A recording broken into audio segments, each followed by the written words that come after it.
Bola mata anak usia 7 tahun makin membesar, warna rambutnya semakin intens, gigi permanennya semakin banyak. Contoh perkembangan fisik yang begitu nyata, tapi seringkali justru terlewat oleh orang tua. Di usia 7 tahun ini, anak juga punya energi yang sangat besar, seringkali tiba-tiba bersemangat, tetapi kehilangan energi dalam waktu tidak terlalu lama.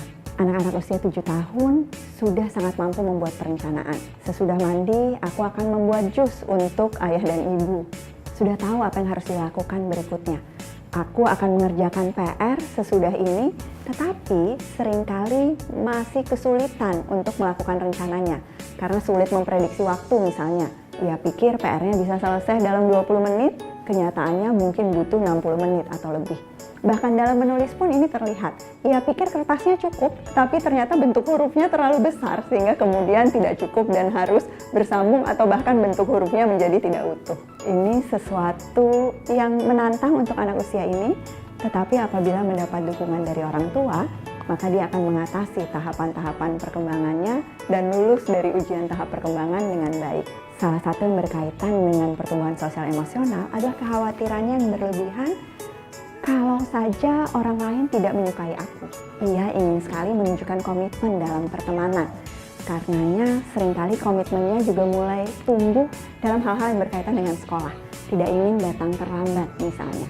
Tetapi anak-anak usia ini juga sangat kritis terhadap orang lain dan kritis terhadap dirinya sendiri. Misalnya menilai buruk hasil karya atau tulisan dirinya sendiri. Apa yang bisa kita lakukan dengan energi anak yang berlebihan di usia 7 tahun ini?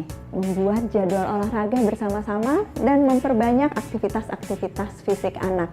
Jangan berharap bahwa anak Anda bisa bertahan diam berjam-jam. Justru kebiasaan untuk hidup sehat dan banyak bergerak dimulai dan dikukuhkan di usia 7 tahun ini. Di usia 7 tahun ini, anak juga sudah bisa diajak untuk berkomitmen terhadap jadwal harian. Tapi pastikan agenda anak tidak penuh dengan kesibukan-kesibukan yang menjadi beban. Terlalu banyak les pelajaran misalnya bisa jadi berbahaya karena anak juga butuh waktu untuk menghayal dan waktu-waktu untuk kegiatan tidak berstruktur dan permainan. Perencanaan juga bisa ditunjukkan dengan memberikan ajakan untuk mulai menabung. Mari kita rencanakan untuk membeli barang-barang tertentu, tidak langsung hari ini, tetapi butuh proses berminggu-minggu sampai berbulan-bulan. Di usia 7 tahun, kesempatan untuk melatih pertemanan juga menjadi sangat penting. Anak perlu berlatih untuk mendengarkan orang lain. Latihannya di mana?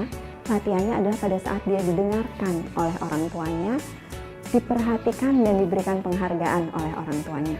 Keterampilan ini akan dibawa keluar rumah. Anak-anak di usia 7 tahun juga waktu yang tepat untuk memulai kebiasaan menulis. Kemampuannya untuk berefleksi sudah tumbuh di masa sebelumnya. Kemampuannya untuk menceritakan dengan detail mulai bertambah semakin baik di usia ini. Biasakan untuk menulis buku harian. Awalnya mungkin bersama-sama orang tua, tetapi kemudian kemampuan ini dilatihkan mandiri oleh anak dan juga bisa menuliskan berbagai hal yang berkaitan dengan catatan perjalanan, hasil observasi, dan keterampilan-keterampilan penting lain yang akan bermanfaat bukan hanya untuk tahap perkembangannya di 7 tahun ini, tapi sampai masa-masa belajar selanjutnya di sekolah nanti.